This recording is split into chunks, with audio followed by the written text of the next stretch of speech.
എല്ലാവർക്കും പുതിയൊരു വീഡിയോയിലേക്ക് സ്വാഗതം. നമ്മൾ ഇന്നിവിടെ വളരെ ഗൗരവമേറിയ ഒരു കാര്യമാണ് പറയാൻ പോകുന്നത്, ഓൺലൈൻ തട്ടിപ്പുകളെക്കുറിച്ച്. നിങ്ങൾ കഴിഞ്ഞ ആഴ്ചകളിലൊക്കെ ന്യൂസ് ചാനൽ കണ്ടു കാണും. 2 ആഴ്ച മുമ്പ് അട്ടപ്പാടി ഇടിഞ്ഞ മലയിൽ സനൽകുമാർ എന്ന് പറഞ്ഞ വ്യക്തി ആത്മഹത്യ ചെയ്തു. അതും ഈ ഓൺലൈൻ തട്ടിപ്പിൻ്റെ അനന്തരഫലമായിട്ട് തന്നെയായിരുന്നു. സനലിൻ്റെ ഫോണിൽ നിന്നും കിട്ടിയ ഡാറ്റാസ് എല്ലാം പരിശോധിച്ച് നോക്കിയപ്പോൾ ഹൈദരാബാദ് ബേസ് ചെയ്തിട്ടുള്ളൊരു കമ്പനിയിൽ നിന്നും ഓൺലൈൻ ലോണിനായിട്ട് അപ്ലൈ ചെയ്തിട്ടുണ്ടെന്ന് മനസ്സിലായി. ആ നമ്പറുകളിലേക്കൊക്കെ മാറി മാറി വിളിച്ചപ്പോൾ വന്ന ഭാഷ കംബോഡിയൻ ഭാഷയായിരുന്നു. അങ്ങനെയാണ് ഇത് കംബോഡിയൻ ബേസ്ഡ് കമ്പനിയാണ് ഈ തട്ടിപ്പ് നടത്തിയതെന്ന് നമുക്ക് മനസ്സിലാകുന്നത്. അവർ സനലിനോട് നിങ്ങൾ ഓൺലൈൻ ലോണിന് എലിജിബിൾ ആണോ എന്നറിയാൻ വേണ്ടിയിട്ട് ഈ ഒരു ലിങ്കിൽ ക്ലിക്ക് ചെയ്തിട്ട് നിങ്ങളുടെ ഡീറ്റെയിൽസ് എല്ലാം അയച്ചു കൊടുക്കാനാണ് പറയുന്നത്, ഫില്ല് ചെയ്യാൻ വേണ്ടിയിട്ട്. അങ്ങനെ സനല് ആ ഡീറ്റെയിൽസ് എല്ലാം ഫില്ല് ചെയ്യുകയും അവർ പറയുകയാണ് നിങ്ങൾ എലിജിബിൾ ആണ്, പക്ഷേ ലോൺ കിട്ടണമെങ്കിൽ ഒരു ഗവൺമെൻറ് ജോലിക്കാരൻ ജാമ്യം നിൽക്കുകയോ അല്ലെങ്കിൽ 5000 രൂപ സെക്യൂരിറ്റി ഡെപ്പോസിറ്റ് ആയിട്ട് അടയ്ക്കുകയോ വേണമെന്നാണ്.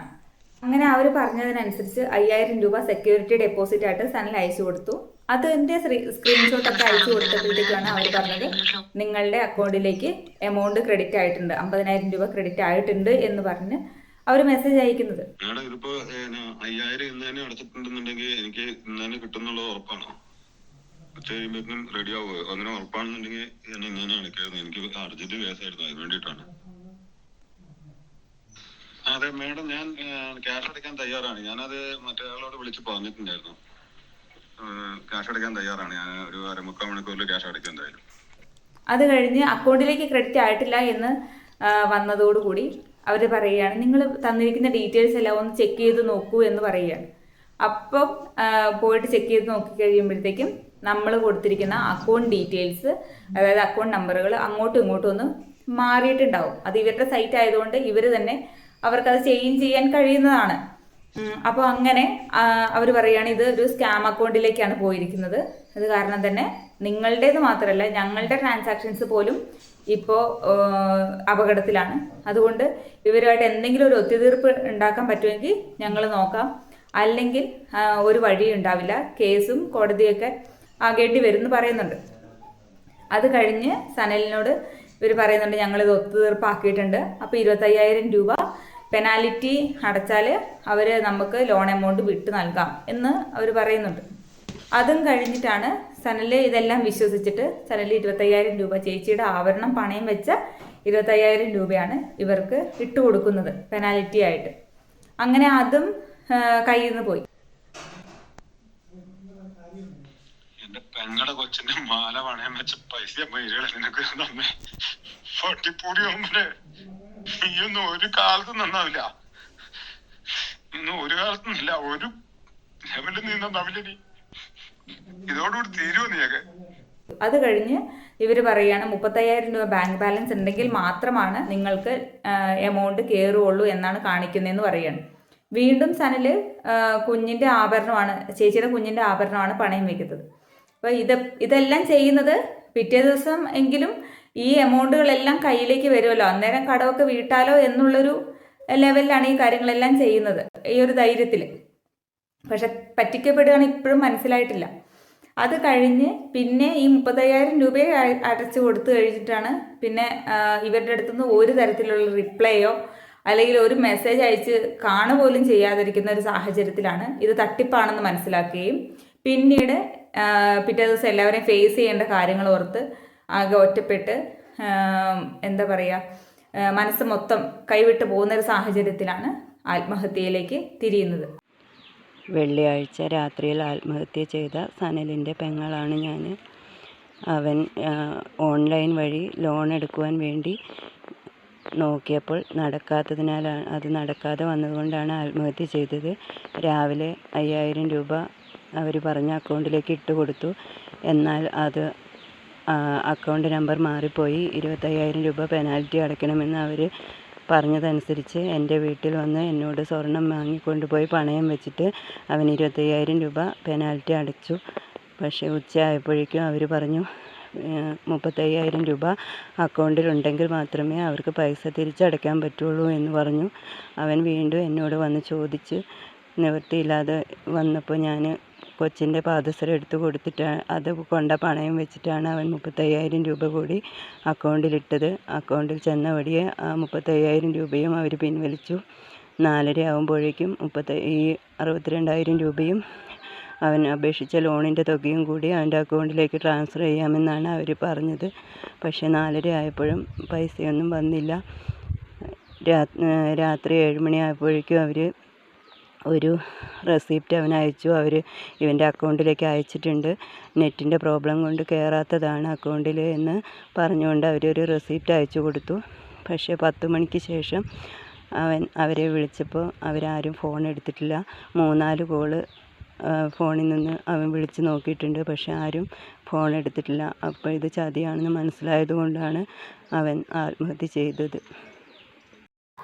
നമ്മൾ ഈയിടെയായിട്ട് മനോരമ ന്യൂസിലും ഒക്കെ കണ്ടു കാണും, കംബോഡിയയിൽ നിന്ന് 8 യുവാക്കൾ രക്ഷപ്പെട്ടു വന്നു എന്നൊക്കെ പറഞ്ഞിട്ട്. അതൊക്കെ ഇങ്ങനെയുള്ള തട്ടിപ്പുകളുടെ ഭാഗമായിട്ട് നിന്ന യുവാക്കളാണ്. അവരുടെ പത്രസമ്മേളനവും നമ്മൾ കണ്ടു കാണും. അതിനകത്ത് പറയുന്നത് ഇതുപോലെ കംബോഡിയയിലേക്ക് മനുഷ്യക്കടത്ത് പോലെ ഓൺലൈൻ ജോബുകൾക്കായിട്ടോ അല്ലെങ്കിൽ കോൾ സെൻറ്റർ ജോബുകളായിട്ടോ ഒക്കെ ആൾക്കാരെ കൊണ്ടുപോകുന്നുണ്ട്. പ്രത്യേകിച്ച് മലയാളികളെയാണ് കൊണ്ടുപോകുന്നത്. എന്നിട്ട് ഇവരെ കൊണ്ട് നന്നായിട്ട് ട്രെയിനൊക്കെ ചെയ്യിപ്പിച്ച് മലയാളികളെ തന്നെ വിളിപ്പിക്കും.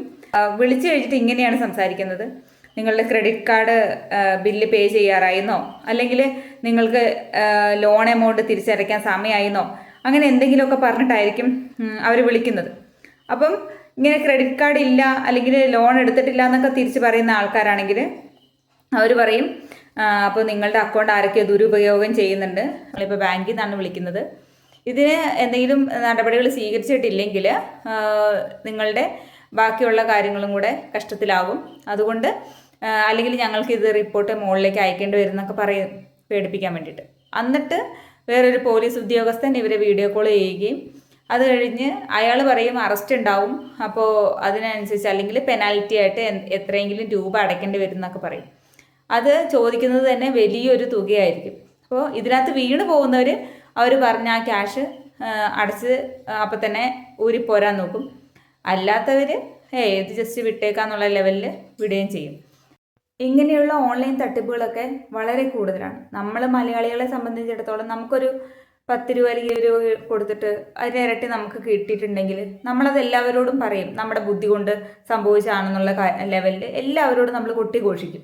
പക്ഷേ എന്തെങ്കിലും ഒരു കുഞ്ഞ് 1 രൂപ പോലും നമ്മുടെ കയ്യിൽ നിന്ന് നമ്മുടെ ബുദ്ധിമോശം കാരണം അത് നഷ്ടപ്പെട്ടു പോയിട്ടുണ്ടെങ്കിൽ നമ്മളത് ആരോടും പറയില്ല. അവരെല്ലാവരും നമ്മളെ കളിയാക്കുമല്ലോ അല്ലെങ്കിൽ കുറ്റപ്പെടുത്തുമല്ലോ എന്ന് വിചാരിച്ചിട്ട് നമ്മളത് ആരോടും പറയില്ല. അതെല്ലാവരുടെ കാര്യത്തിലും അങ്ങനെ തന്നെയാണ്. പക്ഷേ ഇങ്ങനെയുള്ള ഓൺലൈൻ തട്ടിപ്പുകളിലോ അല്ലെങ്കിൽ മറ്റേതെങ്കിലും രീതിയിലുള്ള ഇടപാടുകളിലോ തട്ടിപ്പുകൾ നേരിടേണ്ടി വന്നു കഴിഞ്ഞാൽ അത് എല്ലാവരിലേക്കും എത്തിക്കുക, അല്ലെങ്കിൽ അത് ഏറ്റവും പ്രിയപ്പെട്ടവരോടെങ്കിലും അതൊന്ന് ഷെയർ ചെയ്യുക എന്നുള്ളത് മറ്റുള്ളവരെയും കൂടെ അപകടത്തിൽ നിന്ന് രക്ഷിക്കാൻ കാരണമാകും. ഞങ്ങൾക്ക് ഈ കാര്യങ്ങളുടെ എല്ലാം ഡീറ്റെയിൽസ് അയച്ചു തന്നത് സനലിൻ്റെ അളിയൻ സന്തോഷാണ്. പുള്ളി ഈ ഒരു അപകടം, സനലിന് വന്ന ഈ ഒരു അപകടം മറ്റൊരാൾക്കും വരരുതെന്നുള്ളൊരു ഉദ്ദേശത്തിലാണ് നമുക്ക് ഈ ഡീറ്റെയിൽസ് മീഡിയാസിന് കൊടുത്ത അതേ ഡീറ്റെയിൽസ് തന്നെ നമുക്ക് അയച്ചു തരുന്നത്. ഇതിൽ നമ്മൾ ശ്രദ്ധിക്കേണ്ട ഒരു കാര്യം എന്ന് പറഞ്ഞാൽ, നമ്മൾ ബാങ്ക് അക്കൗണ്ടുമായിട്ട് ലിങ്ക് ചെയ്തിരിക്കുന്ന നമ്പേഴ്സോ ഫോൺ നമ്പേഴ്സോ ആധാർ കാർഡിൻ്റെ ഡീറ്റെയിൽസോ ഒന്നും ഒരു സൈറ്റിലേക്കും നമ്മൾ കൊടുക്കാതിരിക്കുക. മുമ്പ് കൊറോണയുടെ സമയത്തൊക്കെ നമുക്ക് ഇത് വന്നിരുന്നു, മെസ്സേജുകൾ അല്ലെങ്കിൽ കോളർ ട്യൂണായിട്ട് മുന്നറിയിപ്പുകൾ വന്നിരുന്നു, മാസ്ക് ധരിക്കണം, പുറത്തേക്ക് പോകുമ്പോൾ ശ്രദ്ധിക്കണം എന്നൊക്കെ പറഞ്ഞിട്ട്. ഇപ്പം ഈയിടെയായിട്ട് കേന്ദ്ര സർക്കാർ പുറത്തിറക്കിയിട്ടുണ്ട് അതുപോലൊരു മുന്നറിയിപ്പ് കോളർ ട്യൂണായിട്ട്. അതായത് അജ്ഞാത നമ്പറുകളിൽ നിന്നും മെസ്സേജുകളോ കോളുകളോ വന്ന് സ്വീകരിക്കരുതെന്ന് പറഞ്ഞിട്ട് ഇപ്പം വീണ്ടും അത് പുതുക്കിയിട്ടുണ്ട്. വൈദ്യുതി വിച്ഛേദിക്കുക, അതുപോലെ ബന്ധുക്കൾക്ക് സുഖമില്ലെന്നോ അല്ലെങ്കിൽ അങ്ങനെ എന്തെങ്കിലുമൊക്കെ പറഞ്ഞ് ഇല്ലാത്ത നമ്പറുകളിൽ നിന്നൊക്കെ കോളുകൾ വന്നിട്ടുണ്ടെങ്കിൽ അതൊന്നും കണക്കിലെടുക്കരുതെന്ന് പറഞ്ഞിട്ട് ഇപ്പം മുന്നറിയിപ്പുകൾ വന്നിട്ടുണ്ട്. അപ്പം അതെല്ലാം നമ്മൾ പാലിക്കുക. ഒരു തരത്തിലും സ്ട്രേഞ്ചേഴ്സ് ആയിട്ടുള്ള ആൾക്കാരുടെ അടുത്തേക്ക് നമ്മുടെ ഡീറ്റെയിൽസ് കൊടുക്കാനോ അവരുടെ മറ്റേ കോളുകൾ എടുക്കാനോ അല്ലെങ്കിൽ കോളുകൾ എടുത്താൽ തന്നെ തട്ടിപ്പിന് ഇരയാകാതിരിക്കാനോ ഒക്കെ ശ്രദ്ധിക്കുക. കാരണം ഇതിപ്പോൾ എല്ലായിടത്തും വ്യാപകമായിട്ട് നടന്നുകൊണ്ടിരിക്കുന്ന സ്കാമുകളാണ്. നമ്മൾ നമ്മുടെ സേഫ്റ്റി പരിശോധിച്ചേ മതിയാവുള്ളൂ. അത് മാത്രമല്ല, എല്ലാവരെയും എല്ലാ കാലത്തും പറ്റിക്കാനൊന്നും പറ്റില്ല. ഇപ്പം ഏതെങ്കിലും തട്ടിപ്പിന് ഇരയായാൽ തന്നെ 1-2 വട്ടം അവർ പറയുന്ന ക്യാഷ് എന്തെങ്കിലും ഇട്ട് കൊടുത്തിട്ടുണ്ടെങ്കിൽ തന്നെ 3-ാമത്തെ വട്ടം ഇടാതിരുന്നാൽ അവരൊന്നും ചെയ്യൊന്നുമില്ല. അവർക്ക് കിട്ടിയ ക്യാഷ് വെച്ച് അവർ പോവുകയുള്ളൂ. മനസ്സിലായോ? അപ്പം നമ്മൾ അതിനനുസരിച്ച് സേഫ്റ്റി ആയിട്ട് നടക്കുക, എല്ലാ തരത്തിലുള്ള പ്രിക്കോഷൻസും എടുത്തതിന് ശേഷം മാത്രം അക്കൗണ്ട് ട്രാൻസാക്ഷൻസ് ഒക്കെ നടത്തുക. നമ്മുടെ ചാനൽ ആദ്യമായിട്ടാണ് കാണുന്നതെങ്കിൽ സബ്സ്ക്രൈബ് ചെയ്യണം. ഇത് എല്ലാവരിലേക്കും എത്തിക്കാൻ ഒന്ന് ഷെയർ ചെയ്തേക്കണേ. താങ്ക്